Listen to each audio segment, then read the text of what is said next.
Hello and welcome to another edition of Citizen Herald, a weekly program where we feature public spirited citizens and the issues which they bring forth on behalf of their fellow citizens. We have been highlighting over the weeks many issues that have been raised in the Voice of Goa, the Herald. Various citizens write to the Herald and then we invite them on our program, the TV version of Citizen Herald.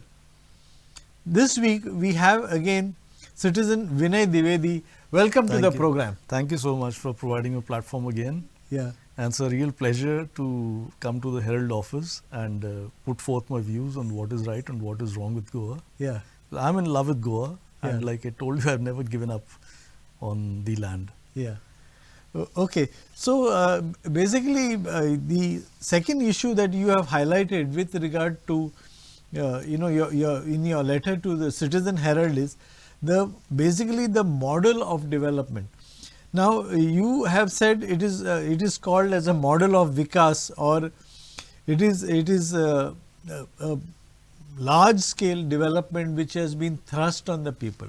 What do you have to say about, and what are your objections to this model of development? Yes, what I have to basically say about this is you have to see things in perspective. With our government or the powers that be right now, it is like a one size fits all kind of thing. Yeah. For instance, they talk about infrastructure a lot, that we are building highways, we are building roads, we are building bridges, but first you got to see whether they are really required or not. Yeah. The other thing is all this Vikas which is being tom-tommed about, the bottom line should be how does it affect or how does it improve the life of the common man, rather than just having structures and monuments and lot of cement and concrete monoliths everywhere. You have to see whether the common man is benefited or not. Yeah. For instance, like this smart city thing which is going on in Panjim. Yeah.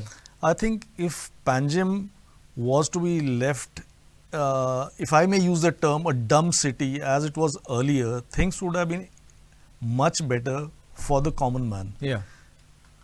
Now what is happening is we are building roads in Panjim, we are putting up electrical fixtures, we are supposedly improving the drainage of the city without mapping out what was existing previously and how it was benefiting the common man, and what were the interconnections between different services or different drains, or where the drains were flowing out ultimately.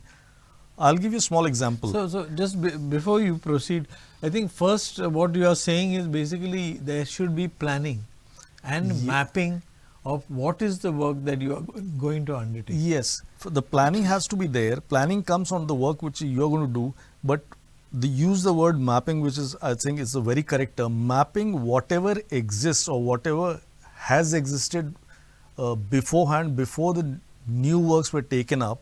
Yeah. They should have mapped all the services which run beneath Panjim's roads or pavements or buildings before superimposing their model of Vikas, or what they are tom-tomming about as the smart city project. Yeah. Now, basically what you are suggesting is that when this work for smart city in Panjim was undertaken, this was not done, mapping and planning. So basically they set out to do this smart city work in a haphazard manner. Yes, that is not only a haphazard manner, but I would say in a very dangerous manner. I've been lucky that I've been exposed to smart cities abroad. For instance, in Europe, in a place like France, which is not that large a country, and I would say it does not have too much of technology as compared to, say, the US or the Britain.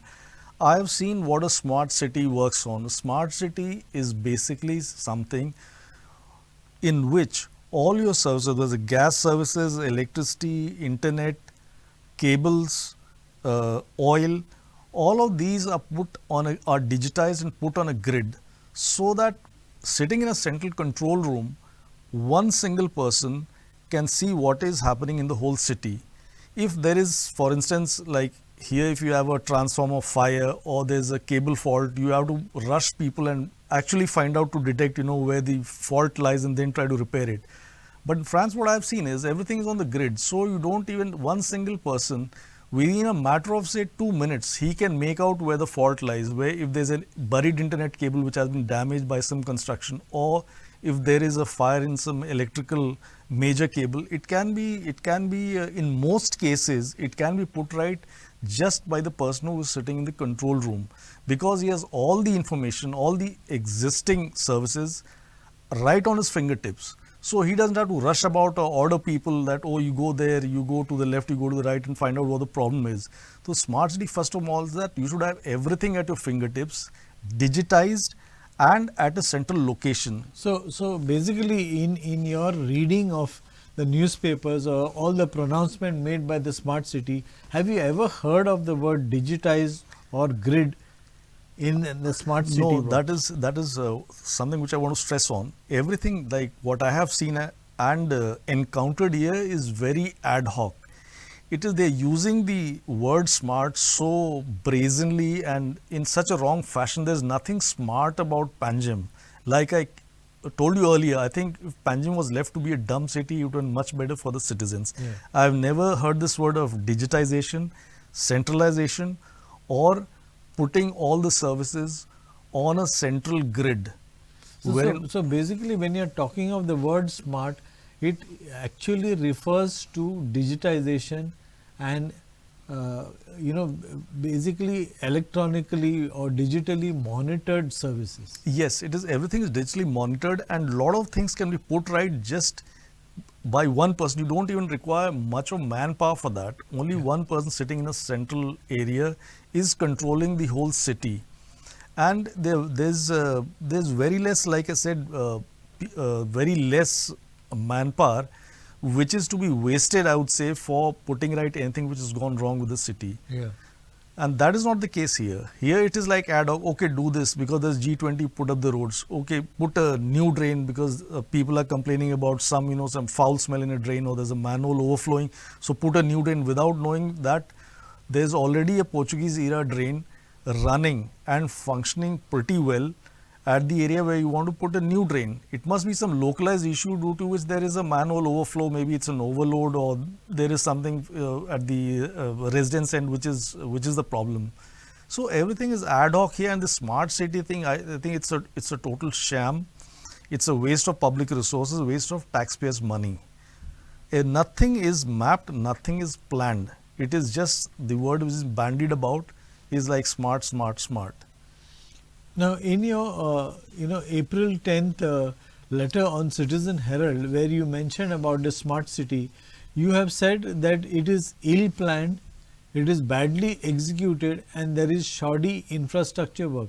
Now, whatever they say about the infrastructure which was there in Panjim, whatever you may say, it has stood us in good stead for the best part of the last 60 years after liberation. Yes, that's exactly what I'm telling you. For instance, a small thing like every other day now you see some trailer or some truck or some lorry or some car be caved in on some smart road which is recently constructed. Yeah. Now what that smart road is, there is the filling has not been done properly, the compaction has not been done properly by the contractor. It's just because you want to put up a new road and call it a smart road, that's what is being done. Yeah. And as you said, it has stood us in good stead for the last 60 years. Yeah. It has been so bad now. Now there is, with all this smart city work going on, excavation, sometimes Panjim resembles like a lunar crater. It seems as if you're on the moon. If you don't watch your step in the nights, you might fall into some manhole that will become your grave. Yeah. So smart is something which is totally different from what I have seen in the foreign countries, Yeah. or even in I would say countries like Vietnam. Also, there are some places which are smart cities, which are actually smart cities, which are where everything is on the grid. Everything is like seen, controlled by one person or maybe a couple of persons sitting in a central control room.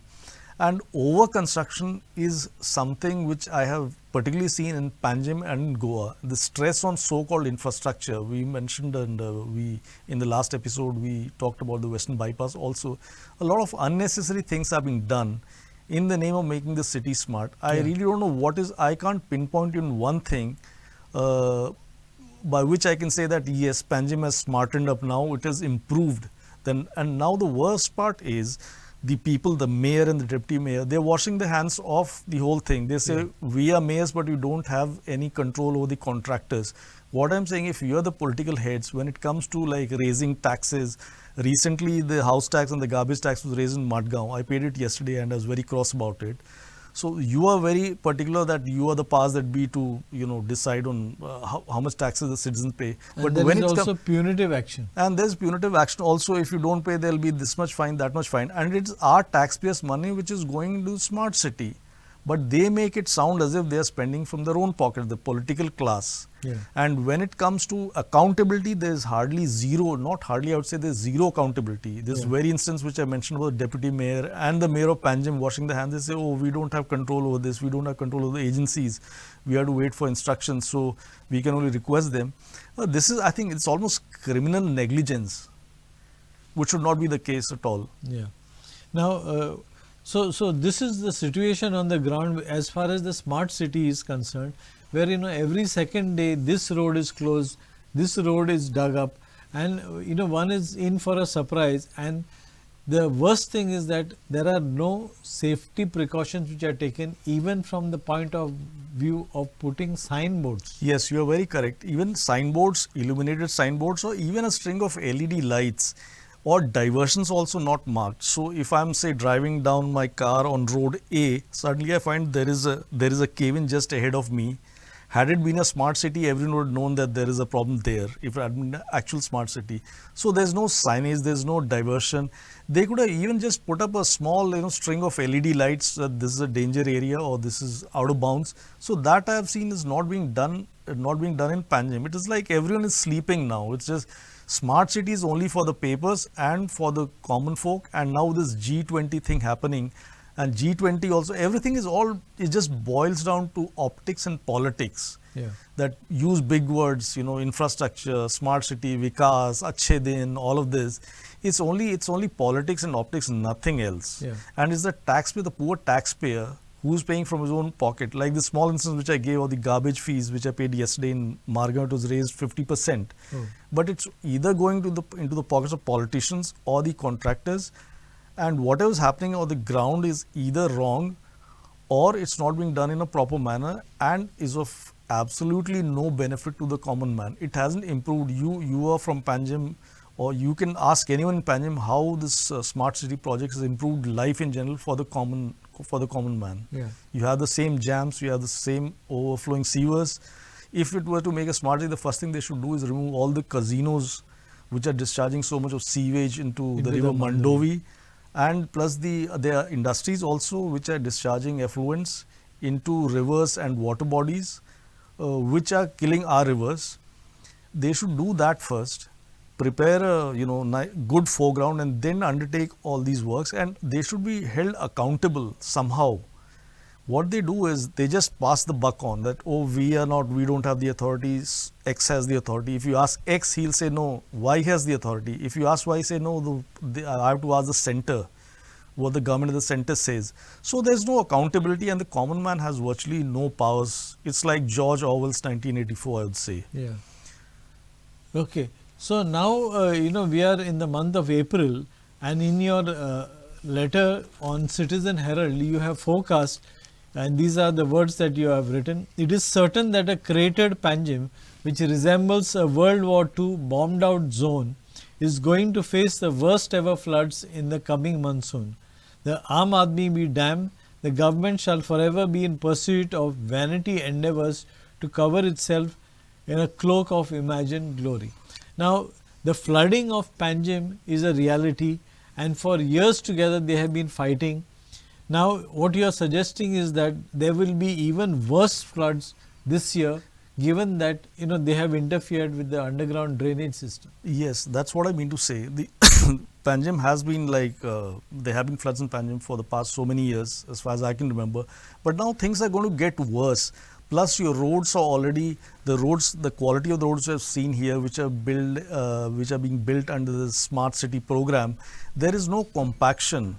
There is no filling, nothing. And like I said, now this is again linked to the G20 project, G20, which is going to happen in Panjim. Yeah. So everything is just done in a very haphazard and, brushed under the carpet thing. Yeah. Things are being hidden by putting up cloth banners that, so that people, all the delegates from G20 who come to Panjim will say, oh, it's a beautiful city, it's a smart city, this and that. So this is what is happening in Panjim. And things are going to get worse. Besides climate change is anyway making things worse for people all across the world. Yeah. But these are man-made disasters. Yeah. In my earlier articles, I mentioned the recipe of disasters. But what is happening in Panjim is basically these are disasters, totally man-made, and people are going with blinkers on. The politicians are saying, no, this is good for you. So the common man virtually has no say in what he has to reclaim the city back from all these politicians who don't have the best interests of Goa or Panjim at heart. Okay. Now, in your letter, you have also mentioned and you have implied that development or vikas, it is not mega infrastructure development, because development also means human development. It means improvement of education. It means improvement of health. You have also mentioned issues like price rise, unemployment, inflation. Now, what do you have to say about these aspects which the government is not tackling? Well, these, like I said, what we have now is just distraction and diversion from real issues. Things like price rise, unemployment, inflation, pollution, these should be tackled first hand by the government before venturing into things like smart cities and the other things.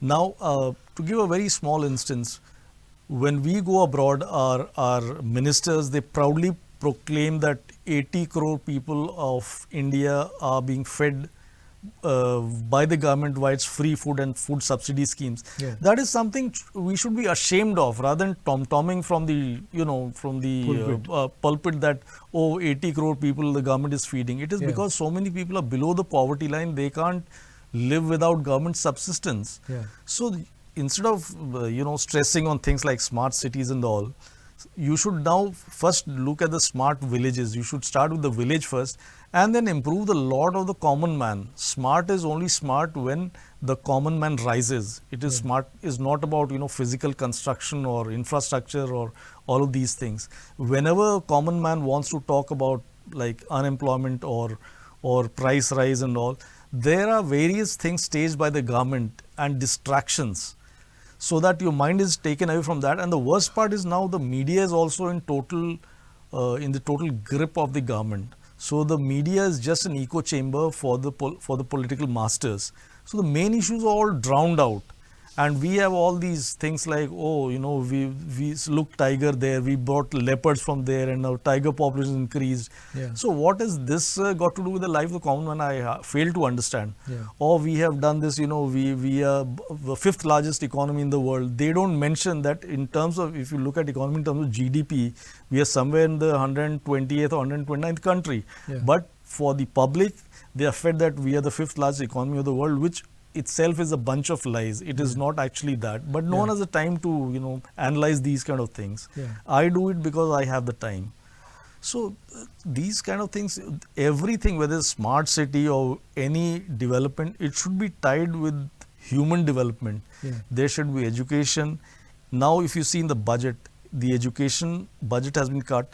Healthcare budget has also been brought down. A lot of the healthcare is being pushed into the hands of the private players, which are like vultures. Yeah. They make a lot of money out of it. For instance, in Goa itself, I'll give a very small example.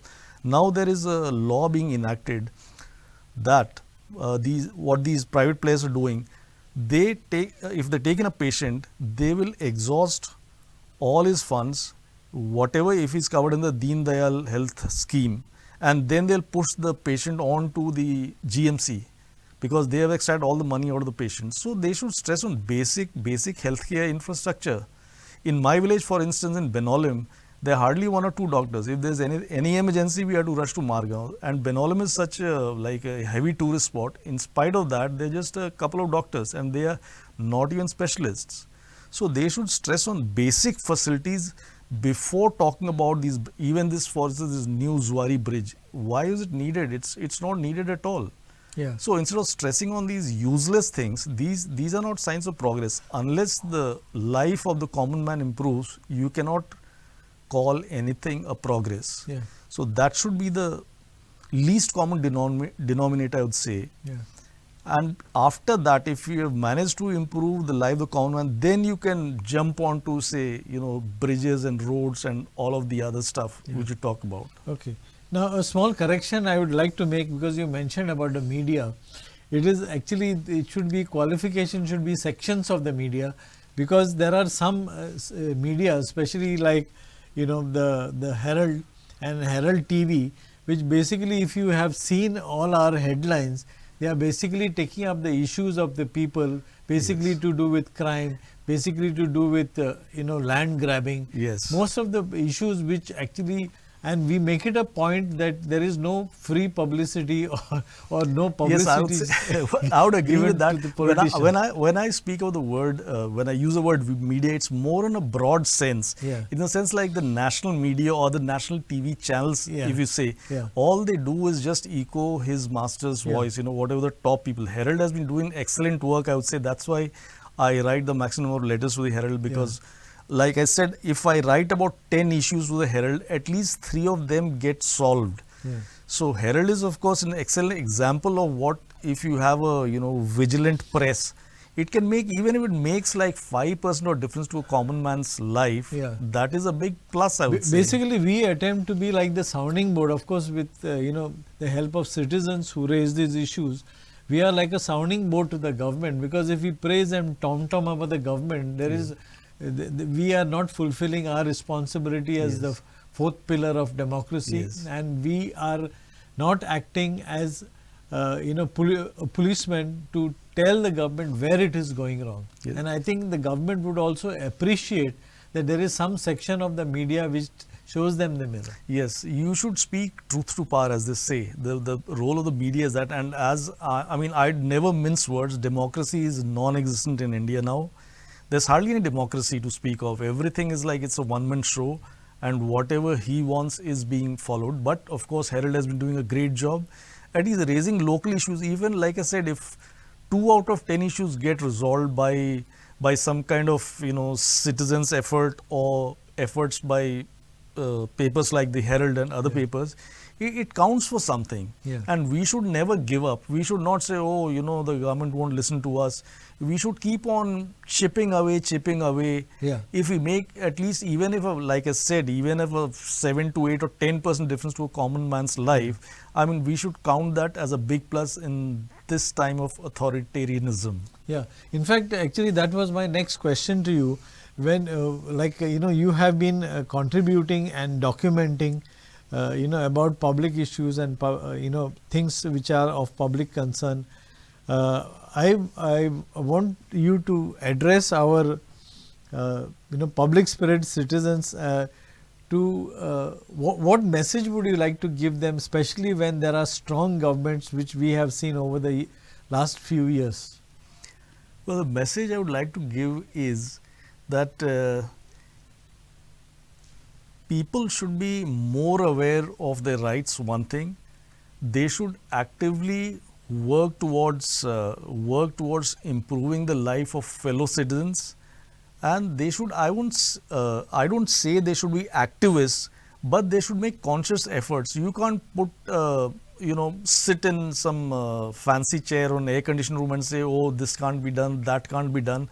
They should have a can-do spirit. Yes, we can do it. They should have a can-do spirit and be willing to devote time, money and resources to the effort. Very much. If we are failing because we will just be like sitting in some room and blaming the government for everything. The government is of course to blame for a lot of things, but simply enunciating that blame and going on and on about it is not going to solve problems. You have to devote time, money and effort, especially for people who are from the professional field and who are retired and who are willing to contribute something to society. It is in our hands also. We can't blame the government for everything 100%. And like I said, even if it makes a 10% difference to the life of the common man or people who are lower than your station in life, it counts for a lot. You just can't keep on blaming the government for everything, that this is bad, that is bad.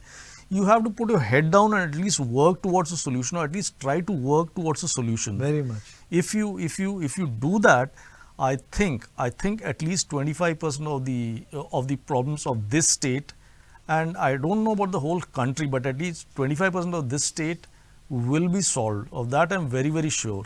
Public spirited citizens, also people with resources, with money and means, they should be more actively involved in the life of the state itself. Yeah. Rather than sitting in their like fancy cars or rooms and blame the government for everything, that this is not happening right, that is not happening. You put your head down and try to do something, at least try. If you make that effort, I'm sure there will be like some degree of success you'll achieve. Okay. That is what I would request like all citizens in Goa to do. Okay. That's an excellent message from Mr. Vinay Dwivedi, who has been a contributing citizen to Citizen Herald and to the public discourse, and always raising up issues which the government needs to take note and work towards solutions. So I once again thank you for being on our program. Thank you very much. I would again thank you so much for giving me a platform to air my views, and also to I think I'm trying to contribute something to society, and I'm trying to do something for public good. I don't know what will come of it, but like I said, I put my money where my mouth is. Yeah. I just don't write letters. I try to be active on the panchayat level, or the village level, or the garbage level. You won't believe it. I also pick up garbage at beaches and at neighboring plots which I see. At least if I can do that, for instance, the person who owns that plot, he lives in the UK. He gets shamed into seeing that a person who's living in a fancy, like, by God's grace, I'm living in one of the fanciest societies in South Goa. But I have no shame in doing this. I pick up garbage. In fact, I have photographs also. If you want, I can share that. So the other person in whose plot I'm trying to clear the garbage gets shamed. Then he doesn't do that, or he puts people to clear that on a regular basis. Yeah. I can even share photographs, because people say, oh, this is just something he's making up, he doesn't do this. So I've got a couple of photographs on my phone also to show it to you. So I'm a very, I would say, down-to-earth person, a son of the soil mentality. Though I have held very good posts by God's grace in my whole life, in very senior positions. But these are small things. Even a beach cleaning drives, I participate in every beach cleaning drive. I have an apartment in Bombay also, so I have participated in beach cleaning drives in Warsaw and Chowpatty, other places. So like I said, you should try to put your money where your mouth is. Yeah. You just can't keep on criticizing. That won't solve anything for anyone. Okay, so on that fantastic note, we'll wind up here, and thank you once again for being on Citizen Herald. Thank you so much for giving me a platform. Yeah. So that was our guest, Mr. Vinay Dwivedi from Benoli, speaking on the smart city and the nature of development that has been undertaken, and what are the consequences, and how ill-planned and how unsmart it is. We hope that you enjoyed this edition of Citizen Herald. Thank you for watching Herald TV.